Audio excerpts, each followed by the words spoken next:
Hello, hello, and welcome back into the LCS Proving Grounds presented by Verizon. No org. They have gotten 2 clean, quick victories here in this best of 5, and they've got 100 Thieves Academy with their backs into the corner. It's looking like we might have a quick 3-0, Crumbs. Backs against the corner and taking heavy damage, Magical, because no org have come out swinging. They have brought out the Rise 2 times, flexed it. Not only are they getting advantages in the draft, but the early game transition to a snowball into a clean win has been immaculate both games. It was an area where 100 Thieves struggled yesterday, losing early game deficits against EG Academy. This time around, it's happening again, but no org have been so much cleaner in closing. They're not giving 100 Thieves any breathing room to mount a counterattack. And for me, it feels like 100 Thieves Academy with this Tristana ban that has been banned every single game so far after what 100 Thieves were able to do with it yesterday. They have been completely lost on what they want to be able to accomplish as a team. Going back to the Senatom Kench 2 games in a row where we want to see a Luger unlocked, we need that 100 Thieves. Give us it. It's not just unlocking Luger, but as a flex pick into the mid lane, she's so safe. So hard to gank and punish, whereas 2 games in a row, Firefire and Danda have found much success attacking the mid lane of Damonte, getting a lot of gold out there and freeing up whether it's the Rise or the set to affect the rest of the map, and from there the snowball gets completed. So targeting mid lane bans towards Damonte, these very safe picks in the Orianna and Tristana make it so that if they're going to play through mid lane, the advantages are much more guaranteed. Udyr will be taken out 2 games in a row. No org has prioritized that. Even in the series against Cloud9, they prioritized the Udyr, so they're trying to change things here. I think this is a positive sign that they've taken some lessons and they're giving us tenacities, Renekton. It could be the Montes in the mid lane, right, but I'm thinking that the Nidalee or an AP jungler pairing could be a great place to start and give us some firepower in the early game to fight what No org has been bringing to the table. So do No org take it away? Do they grab Nidalee, even though Hecarim, something that we've been seeing, be such a dominant jungler and a dominant pick throughout this entire tournament? They opt to grab that Hecarim, saying you can have the Renekton Nidalee combination. I think it's fine to do this because even if you were to take the Nidalee yourself, the only combos that we see that are successful with Nidalee involve Renekton or Gnar.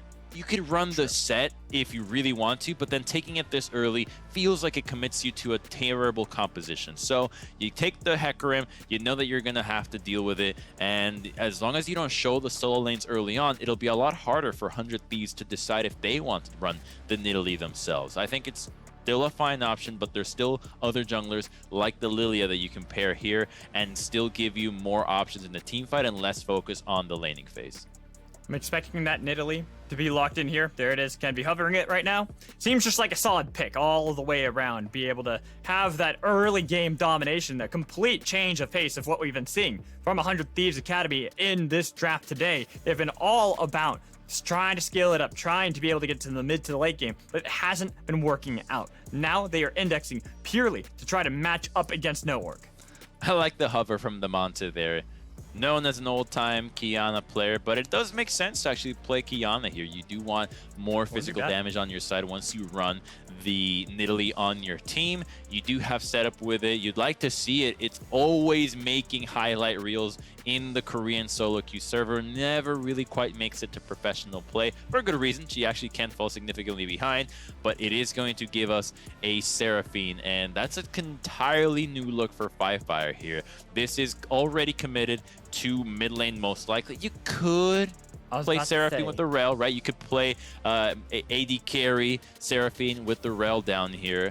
And I think I would prefer that, just to see Firefire be given a role that allows him to dominate much more, considering how well he's been playing these 2 games. But regardless, it is an option that 100 Thieves has to keep in mind when they go through this next set of picks and bans.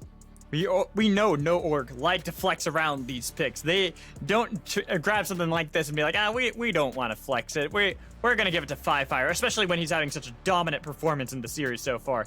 I want to see that flex of value. It's going to be something that can stay relatively safe as well as have great engaged tools. And then it is a different look from No org. They're now the ones going towards that mid to late game. They're the ones who are looking to try to see if they can drag this game out a little bit further.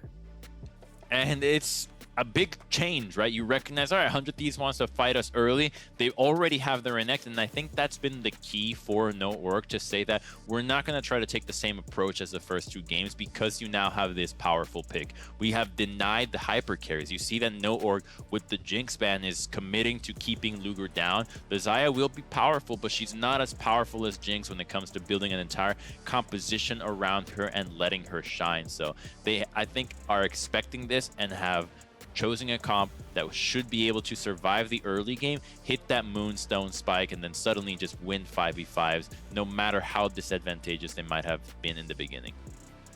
With double ADC bans coming in from 100 Thieves, they're trying to force that Seraphine into the bot lane, but Value did not want to. He did not want the champion. He's like, give me Ezreal. I'd much rather have this. It's going to be something that can stay relatively safe and be able to kind of work with this composition. No Org's comp does have this ability to be able to disengage, re-engage so effectively with this Ezreal, with Seraphine, Rel, Hecarim. All of them can dodge in and out of the battle as much as they'd like. We really need to see, though, what the Monte likes now, because you are getting a free lane now against Seraphine. You've been struggling 2 games in a row in the mid lane. What happens when you have an early game jungler with a Renekton and you have priority on your pick? What are you choosing for your pick to be able to affect the map? You have been denied the Sylas. I think it could have been a good pick because this tells me I think No Org want Malphite in the top lane, frankly. I think this makes sense to survive the Renekton, and it is going to be the Renekton in the mid lane instead. So that's what the Monte has selected here. The Volibear mid lane is not the play. It's probably going to be just Nidalee playing to the solo lanes, having point and click CC from both these targets and trying to get ahead early on. I'm going to feel good if I called out the Malphite just because of the Sylas ban, having both the But Hecarim, Riven's more exciting, man. Riven's more exciting. Could he Come really on. do it? Oh, it's the Vayne top! Oh! It's the Vayne top. Going with the classic here out of Viper. Going back, I was talking about those ranged top laners that he likes to play. Vayne is one of them, and he is disgusting on this champion. It's the ranged marksman top lanes into melee. You gotta feel bad for Tenacity. In the second game in a row, he's got to go into something ranged. It's disgusting until the jungler shows up. So, I mean, I don't feel too bad. I know I'm as a Volibear here, I'm gonna take the L in the laning phase 1v1. Obviously, he had counter pick. This is a really nasty pick to deal with. There are plenty of beefy boys on the 100 Thieves org for the Vayne to have value. You do have the Seraphine, so there's a lot of damage later in Peel, but combined with the Nidalee, point and click stun from the Volibear can easily reach you, right? Flash stun, spear, you're dead. If Volibear now can shove you into the wave, has access to his Thunder Claws, and just starts pushing you in, you can get 100 to 0 under turret as well. So the Vayne, unlike in most other matchups, I think is quite vulnerable here, and I'd like to see 100 Thieves recognize that and still allow Tenacity to play a little bit more aggressive with the backup of his jungler. As would I, because this is what you do with the Nidalee and Renekton. You try to play for these early plays, rotate together, try to be able to get something squishy like Viper on this Vayne. Never allow him to be able to dominate in this lane, especially because your backs are up against the wall. This is game 3. You're down 0-2. This game won by No Org puts them right into the grand finals, gets them that rematch that they want so desperately. And they want it at the hands of Kendi. When you pick the Nidalee, doesn't matter if the composition has these Renektons in the mid lane, so much of it will fall on the hands of the Nidalee pick itself. And so Kendi is where all eyes should be for this 100 Thieves comeback, if there is to be one.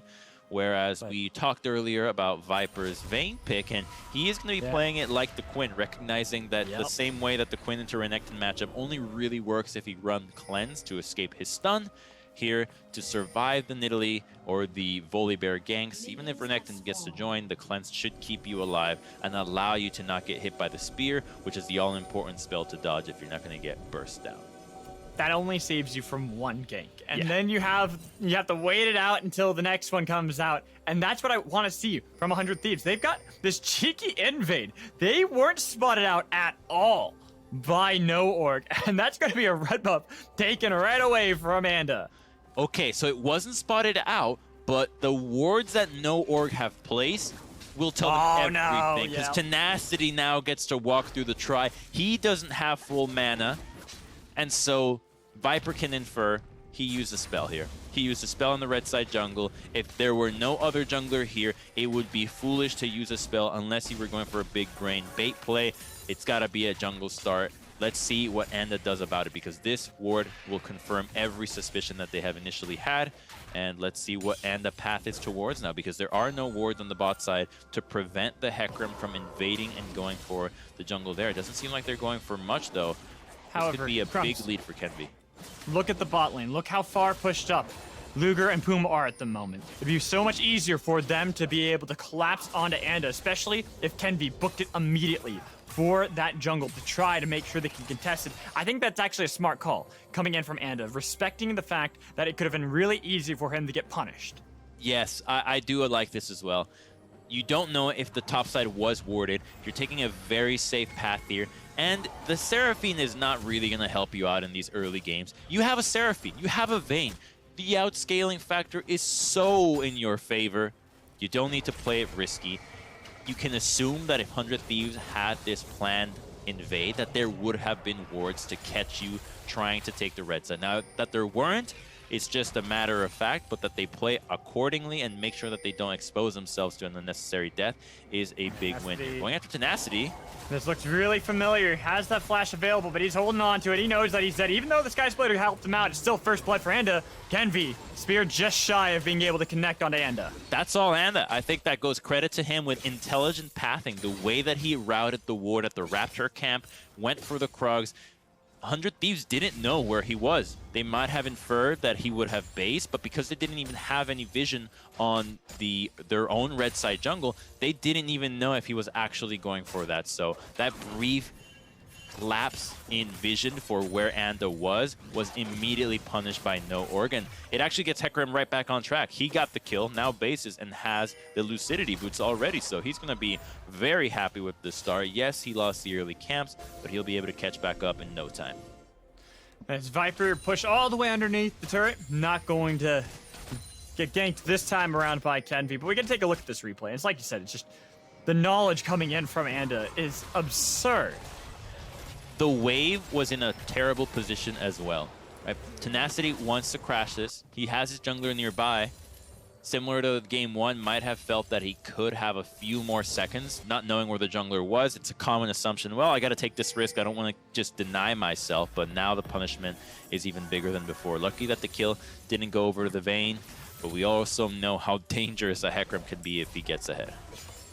And with that little bit of a lead that he's now gotten himself, just with the kill, I mean, even in his CS, he's not even far behind Kenvi at all. Keeping great pace with them, getting the kill, and now going to be able to stay back into the jungle, wait it out, see where they're going to be able to try to find out someone of 100 Thieves, because this is a ticking time bomb for 100 Thieves. They need to be making these early plays, having them actually benefit them, because if they can't find these skirmishes, they'll eventually get completely outscaled by no work. Oh, and they really will, because if they start falling behind, the danger too is that with the Renekton mid, you don't have wave clear. That is safe in the mid lane. Renekton has to be in the range of the creeps. He has to be right there to press his Q, to clear those out, to auto them down, pop the Gore Drinker, Stride Breaker, whatever he's got going on for him. So if you start losing this early game and you start getting sieged upon by a 5v5 without you being strong enough to instantly engage, then you really start bleeding gold because you're not able to defend your turrets, and it's just a matter of no org grouping up and taking whatever they want. If no org can make this work, this has got to be something to talk about for tomorrow, for the finals against Cloud9, because it felt like they were exposed on Thursday by Cloud9. But here, they're looking so clean. Varied styles that they're able to commit to, making sure that there's relatively minor mistakes, and they're always the ones that are proactive, trying to be the ones to impact things early on. Here, they kind of have to forfeit that dragon, but honestly, that's the idea of this comp anyways. I think a key difference between No Org in this series and against Cloud9 is that they're playing a lot more to the picks that maybe they would have thought were too disrespectful against C9. Yeah, they tried the Riven last time around, but for the rest of the picks, it didn't feel like they were getting nearly as much value. Might have been their own laning phase. I think the Monte will be fine here. Yep, the wave is crashing for Tenacity. He cannot help. Kenvi was also on the flank looking to see if they can have a play onto Fire. There's flash available. I thought they would try to see if they can look for the stun onto Seraphine to be able to have an early pick for Kenvi. Unfortunately, it's just a bit too far. The stun comes in a bit too late. Fire will be able to push in this turret yet again. Poom is here now. This is what we wanted to see from the last few games. Involve the support. Let's see him participating in these early skirmishes. Now, it's not going to be a matter for Rift Herald, but it's a big move. There's 5 people up here. 5-man invade for the red side there. Now, Luger gets to go back to the red side, so they're committing to punishing this, but it's not getting much beyond the jungle counts, and it doesn't seem like it's really taking much for 100 Thieves. As long as no org doesn't give them kills, any unnecessary gold, they're happy to concede these camps, because if the best that the Renekton Nidalee composition gets in the early game is a few buffs, a few CS here and there, and not kills and not turrets, you're so happy with your double carry Seraphine comp. Exactly. Fire, it looked like he was in a bit of trouble. 3 members looking to see if they could possibly dive this no mana Seraphine to make sure the blue buff can't be transferred over. But he gets it anyways. Not going to be punished for anything. Going to be able to grab that, go back into mid lane, and continue to shove into Monte so this Renekton can never tag team with Nidalee. He hasn't found an option. And Kenvi hasn't found an option in the top side either.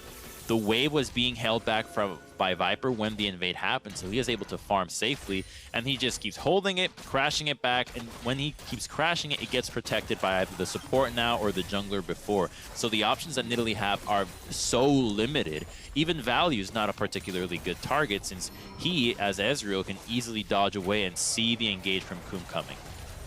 Well, Tenacity looks like he's in a bit of trouble. Viper getting a lot of damage on top of him. There was that Stormbringer if necessary to be able to survive, but look who they're calling over. They're saying, Anda, we got an easy dive setup if you want to come get this. Poom and Luger are on the way, though. It looks like Luger is going back to the bot side, but looks like the Rakan wants to be a part of this, deter any gank attempt from 100 Thieves.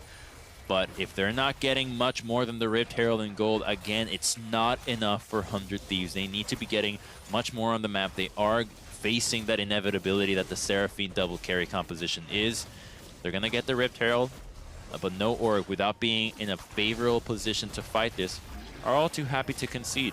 They're not even interested in face checking without the support being there, because they know how important it is that they don't die. Oh, they're going after Renekton. So good right now. Even with the Monte getting the stun, they've got a lot of damage flash coming in from Big to be able to survive. Same with the Monte. Viper wants to be able to get the damage. He's focusing onto Poom, trying to see if they can take him down. Flashed away, getting the damage, taking out the support. Then Tenacity right into the wall for Viper to be able to get the kill. Kenvi trying to see if he can jump on top of him, but he couldn't do it. He had a heal, but it's not enough. 3 dead on the side of 100 Thieves. Oh, huge for no org. They get the fight that they wanted. They start by finding Renekton, and while they burn so much on him, yes, the CC's not on everyone else. I think he's fine. The Monte? Oh, man, that was close. The high note connecting, that would have been death. Good forward dodge out of him, but still, he's gonna have to base.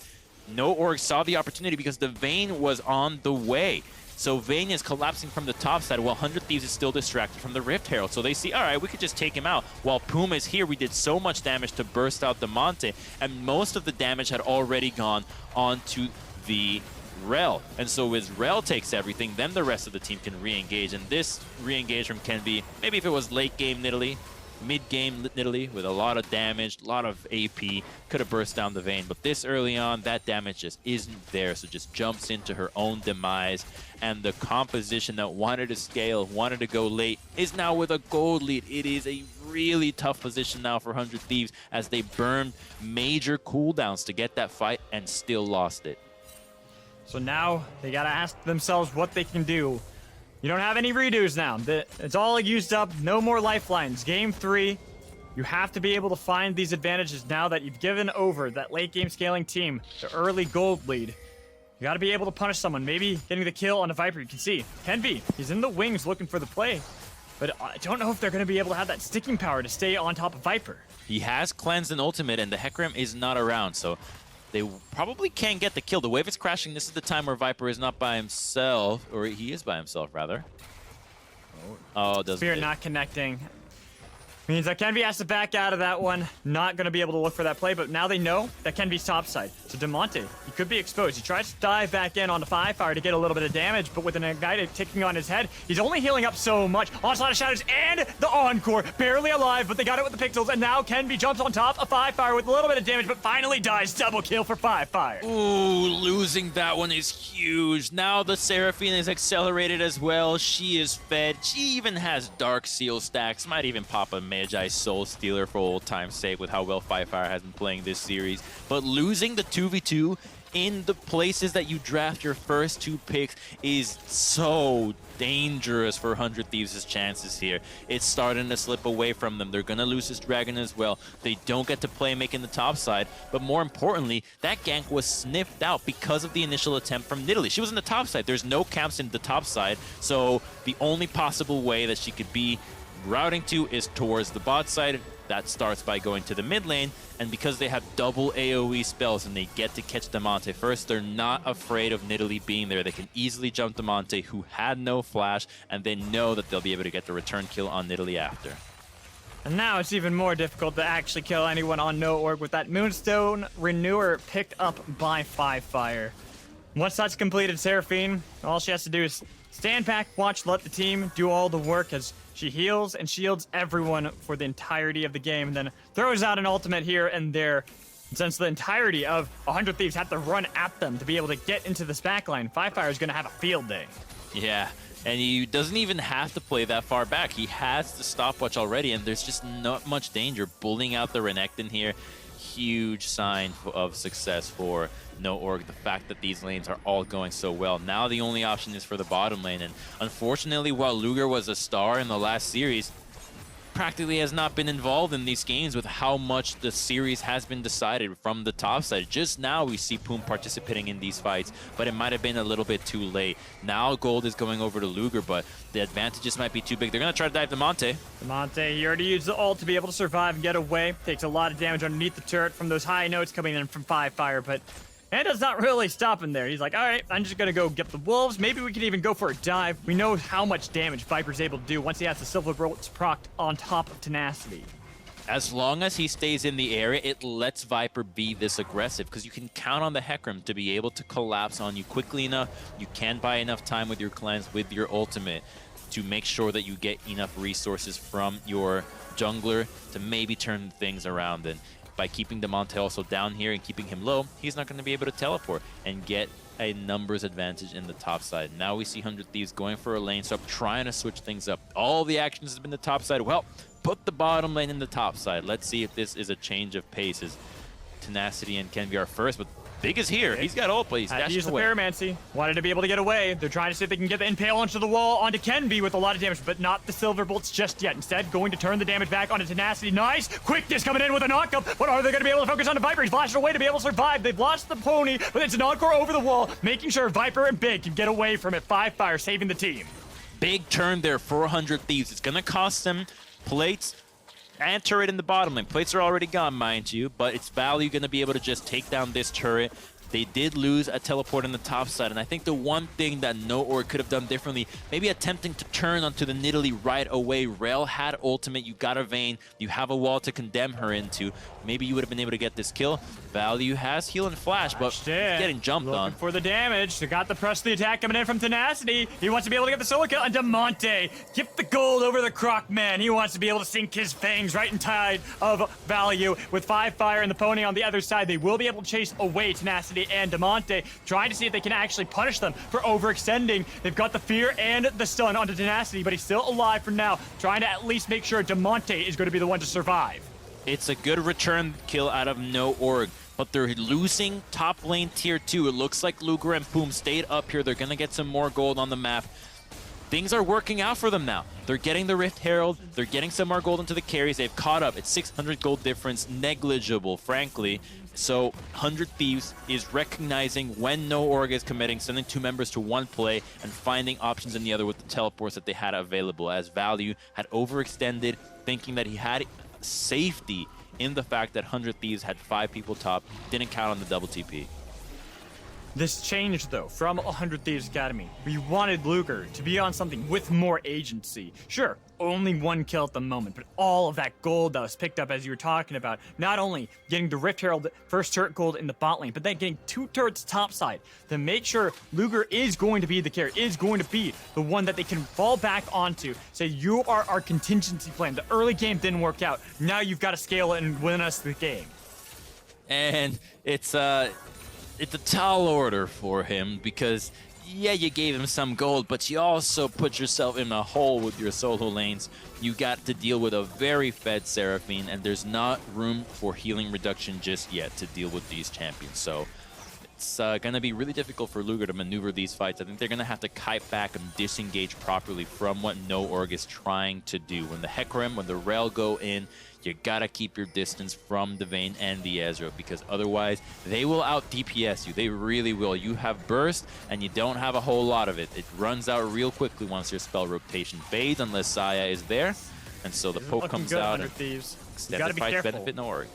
They have really good zone control. Even if you think you can go for this engage, the quickness is huge. If they can kill Viper, that's going to be massive. He's still alive in the back line. Devontae trying to see if they can kill him, but they're going to have to turn on to Big instead. They've lost support for support. Trying to see if they can turn back on to Anda, but Anda's still alive. Luger barely holding on. Flash coming in from 5-Fire to take him down. He's got a double kill, and he's trying to run away from the fight so he can survive long enough. But Devontae does not want to let him get out of this. He continues to dashboard, and on top of Tenacity, he gets the kill. They've got the dragon. Only Devontae's left, and he can't do it anymore. Silver bolts are gonna come through, and it'll be an ace for No Org. It looked like a huge engage for 100 Thieves, but the Fat Wallet and the Moonstone from No Org obliterate them. It turns out into a 4-for-1. They only lose big despite a huge charm from Poom. The healing, the counter engage, but more importantly, the fact that Viper's Condemn got Damonte off him right at the very end. They weren't able to pop the Vayne, so she stays alive and the fight goes all too well. So initially they catch the 3-man there, but watch Renekton trying to go after Viper. Bam, Condemn gets him away, and then they get to kite them. The dragon is attacking the rest of 100 Thieves, and unfortunately for them, it's an Ocean Drake, so they're getting slowed down by their own objective that they're after, as No Org still gets to heal up. Their carries have a distance, and once the initial engage fails, once Value and Viper get to generate distance between the melee champions that were after them, they've won the fight.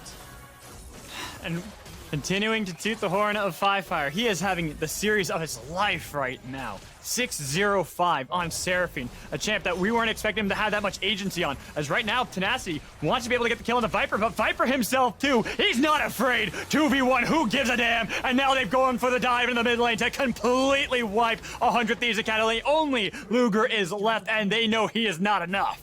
There's just no options now. 400 Thieves, their biggest play out of this one has been that Baron is not available, or otherwise No Org would have taken it and ended the game right there. You try to gank the Vayne, she 1v2s you, and you're losing the other side of the map where No Org has the numbers advantage. They engage without flashes. They've got the Hecarim ultimate, the Seraphine to CC you down. Luger gets to live to tell the tale, but it's not a pretty one worth retelling for the rest of the 100 Thieves. And Crumbs, 5-Fire has gotten the 25 Magi stack going on for himself. When we take a look at this replay, I mean, Viper, I don't know what they think. Do they really think they can kill Vayne here? They don't have any more options, right? That's what they're thinking. They're like, well, we're gonna just get smashed in the 5v5. We tried a fight, it didn't work out. We got an engage. That looked amazing for us. The only option is gonna be topside. But Hail when Canopy and the Tenacity are not there, this is a Hail Mary. It's got to work for them or else the game is over. Panda's pretty far. He's trying to gallop. They've got the spear to connect on a Viper. You have to commit to this. You can't peel off now, because if you do, the game is going to be over. Now Anda has shown up. It's at 50%, and now they're trying to peel. They've gone for the back line. They've got the dive on a 5-5, but he's still alive. And look at the damage on top of Tenacity. He's getting melted apart. Nobody can survive. They've wiped out 100 Thieves Academy. Everyone trying to run away. Only Damonte's up, and he's not enough yet again. They've got it in the bag. No Org are going to be able to get the Baron. The 4-for-1 for 100 Thieves continues to serve them well. No Org obliterates them as 100 Thieves tries to turn, yet it didn't feel like the whole squad was behind the play. They weren't ready to follow up Poom. Fire got the stopwatch right on time, and there's just not enough CC to follow up the range of Rakan. If the Monte and Tenacity aren't immediately there, it's too easy for Fire and the rest of No Org to disengage. And so Puma's in the brush, hiding in wait, but only now does Volibear jump. Renekton is already here. They're still tanking the Baron. They're not able to combo out Seraphine. Already had the stopwatch. They're just so far behind at this stage. When the engage doesn't hit your carries and you didn't burst anybody down, it looks even worse than the time where you actually did catch them. With the TP coming in from Fire, they want to march down mid lane.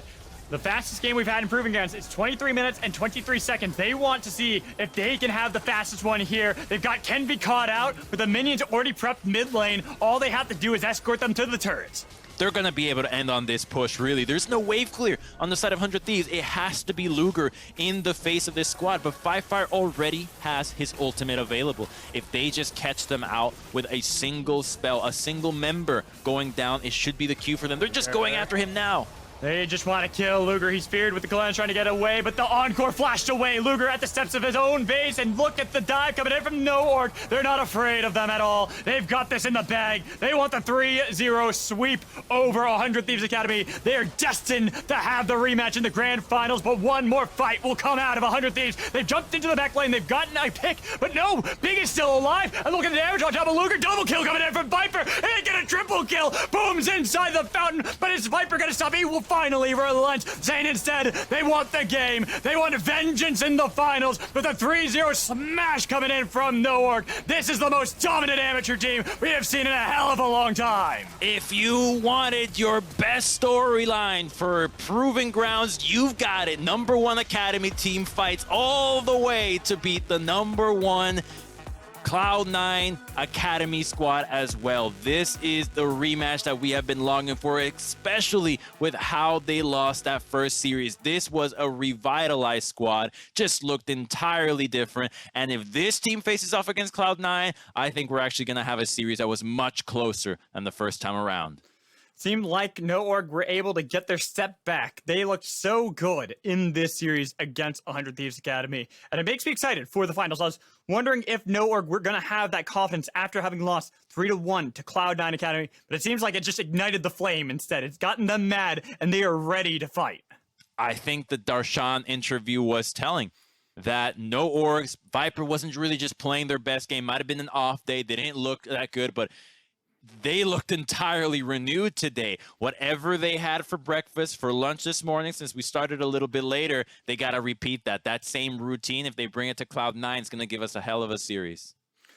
Man, I'm excited for it. I'm really excited to see how they're going to play, and I got to just applaud all the members on the side of No Org with how this series went. Fire especially. That was probably one of the best performances I've seen in him in a long time. And this player has played amazingly in amateur. It's not like he has been some slouch. He has been in the finals for so many Proving and Scouting Grounds before, but here it was turned up to 11. They really stood out, and it's nothing against 100 Thieves because they had tremendous momentum. Their lower bracket run was quite impressive, going all the way now to go up against No Org. They had to go through a way longer schedule to actually face this squad. They looked like they were dominating some of their competition, and here today, it just looked like No Org just woke up on the right side of the bed and knew exactly what they needed to do to dispatch with 100 Thieves. And 400 Thieves, like you said, a great run coming in from them in the lower bracket. They did a great job. They tried to see if they can contend against the best in amateur, but they're the best for a reason. They've been winning all these tournaments for a reason. And here with the 3-0, they look to be unstoppable with another momentum. Keep in mind this too, Crumbs, that No Org going into the series against Cloud9 had a 6-game win streak there. But actually more than that, because they also had one before then with plenty of more wins. And then they won the first game. So they had a 7-game win streak going up against Cloud9 Academy. And when this team gets momentum, it's hard to stop them.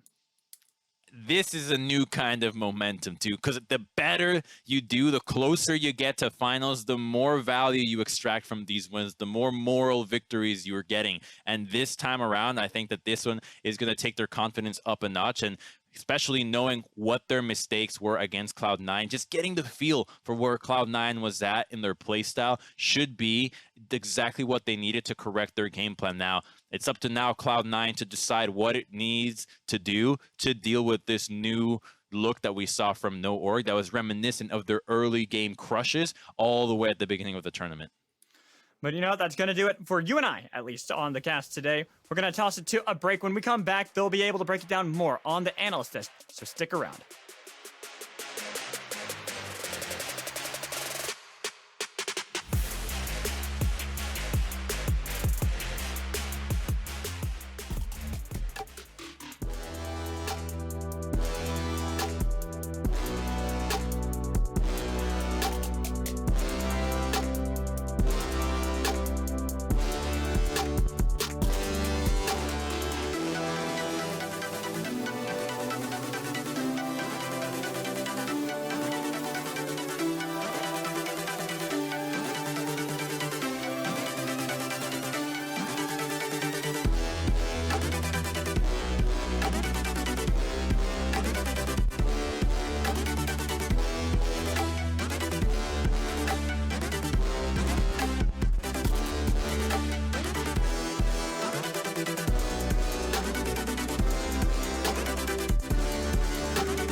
Welcome back for the Verizon post-game interview here at LCS Proving Grounds. As we have done all week long, we have our guest here to join us for our final analyst desk of the day, and it is none other than mid laner for No Org, Five Fire. What a series it was, a swift 3-0 from you. What were your expectations going into this matchup against 100 Thieves Academy? You know, honestly, we were expecting them to be pretty tough opponents. They've looked really strong in their lower bracket run, even though they got knocked down kind of early. But also, we really wanted to come back after our loss to C9 and make a statement for why we deserve to be top 2 or even the best in the tournament. And so we really, really wanted that date with C9, so we came to give it our all. And I think that everyone here on the desk and watching agrees that you gave your all and then some. Such a strong performance on you across 3 different picks. I mean, how confident were you feeling just as a player as you're getting these solo kills and making these plays for the rest of your team? You know, I was definitely a little nervous going into it at the very beginning. You know, DeMonte is a very historied player. He's been to Worlds, very strong player. But, you know, I got in the groove of things. And really, I was able to rely on my team a lot. Having Onda on the Udyr was just a rock for us in those first 2 games, which it made me feel way more comfortable and let me do whatever I want, I feel like. Gave you free reign of the map at that point with the support of your teammates in those games. We have some things that we want to go over with it. We'll be excited to continue to get your input here as we reflect upon game number 3, because Invert, I do want to ask your thoughts initially on some of the adaptations that you saw from both of these teams in the draft. Yeah, I mean, finally, first off, drop in Senna priority from 100 Thieves Academy just completely. The pick was not working out, and they decided to index into more of the carry picks.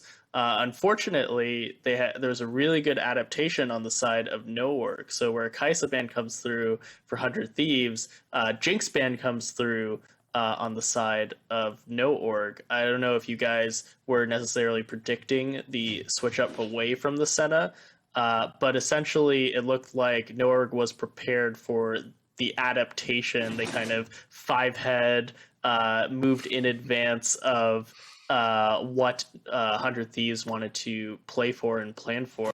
Did a really good job with the Jinx ban, and as a result put Luger on in a pretty weird situation where he blinded the Xayah without a support, got 2 AD bans, and then still gave over a really powerful team counter pick in the Ezreal, where Ezreal's perfectly happy playing into Renekton, into Xayah, and eventually into Volibear as well. So yeah, and Firefire, like, kind of going off of this, like, for you, what's it like? You know, I know making these adaptations through draft is a big part of a best of 5, but I just like wanted to pick your brain. You know, what's it like having a player like Viper on the team when, you know, I know that game 2, you had that flex pick where you ended up sending the Ryze top after you dominated on the pick game 1. Game 3, you give the guy the Vayne and he goes legendary. Like, how does that change up things for you and Noorg, having a weapon like that in the top line? I mean, similar to the situation with Anna's Udyr, it just makes everyone's life so much easier, you know? Right? We can pick the Ryze, and if we can send it mid, great. But if we can't, he can pick it up, he can play it, and he's still going to do really well. Similarly, like, I can pick the Seraphine, I can pick the supportive champ, and I know he's going to carry, like, he's going to pop off, go legendary, 1v2, whatever. So it's a really good feeling having him on my team for sure. He's one of our strongest weapons. Yeah, and I want to highlight...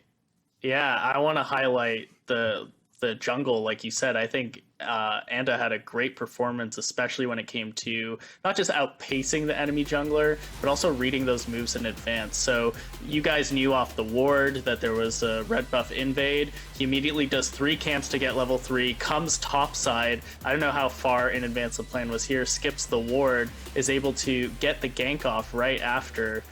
Because Volibear feels really safe pushing this lane because of the split map situation.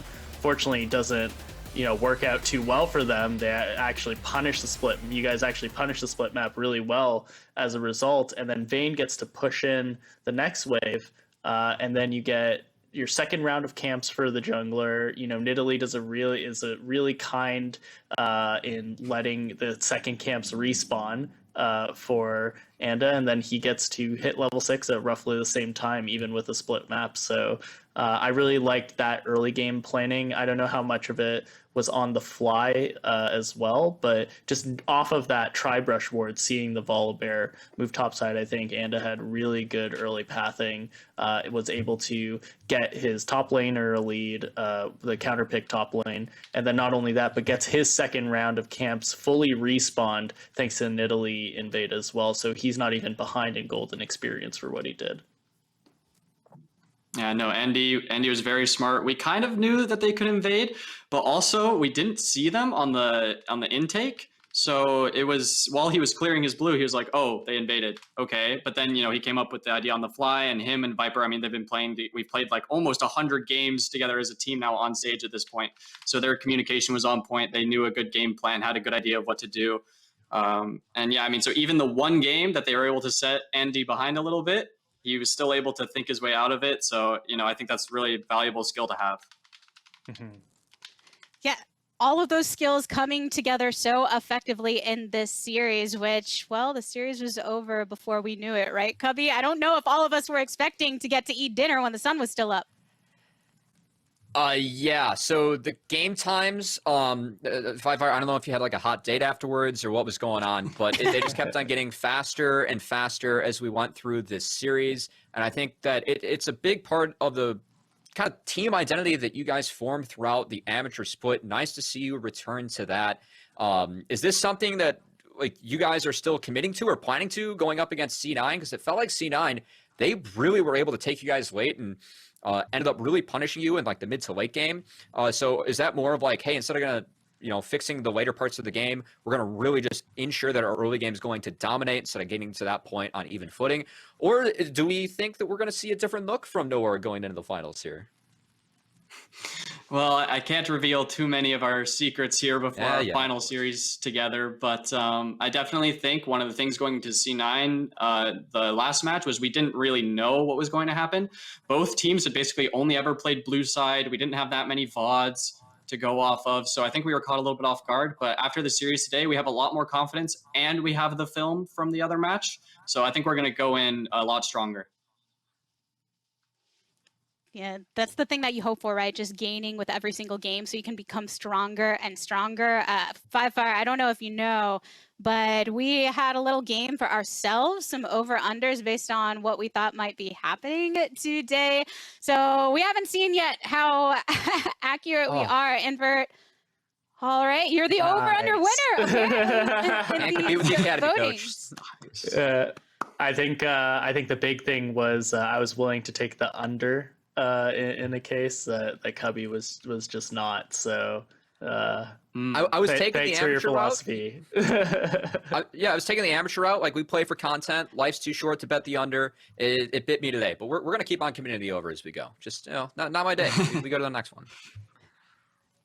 Yeah, there's other ways that you can end up winning and getting a smile on your face. Five Fire is the only official winner that we have here for the series. And we're excited to let you know, though, Five Fire, you have won in another category as well. You have been named player of the series after today.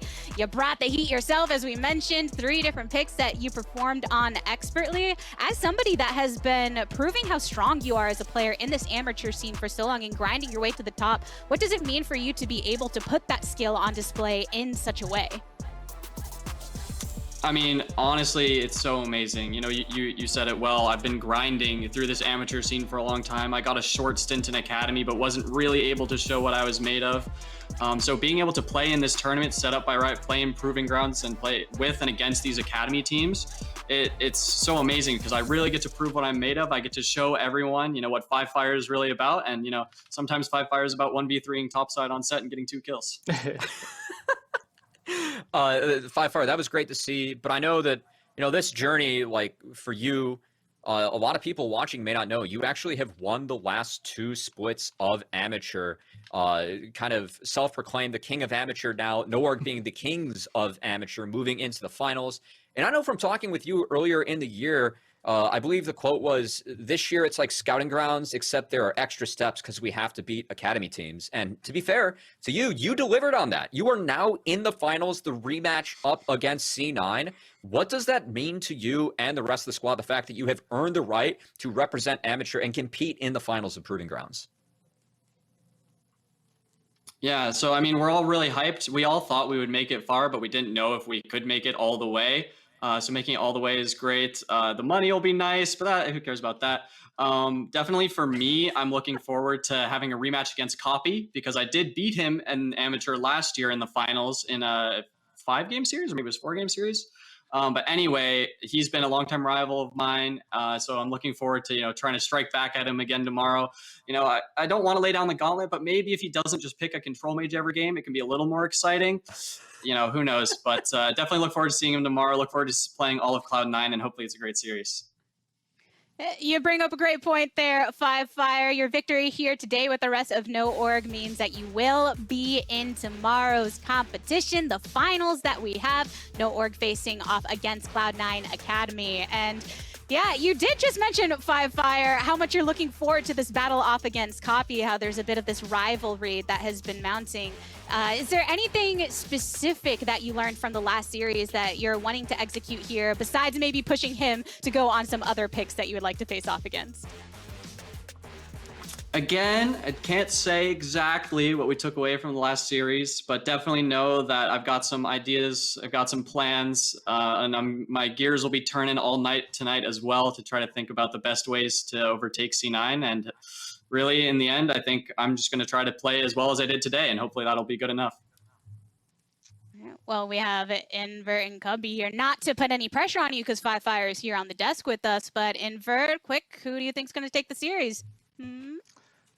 I think at the moment, I don't have a really strong opinion one way or another. Of course, history suggests that C9 has the upper hand. I think No Org showed really, really good adaptations throughout the series, and I think that they showed that they could play through mid, through our player of the series today, and punish the rest of the map accordingly.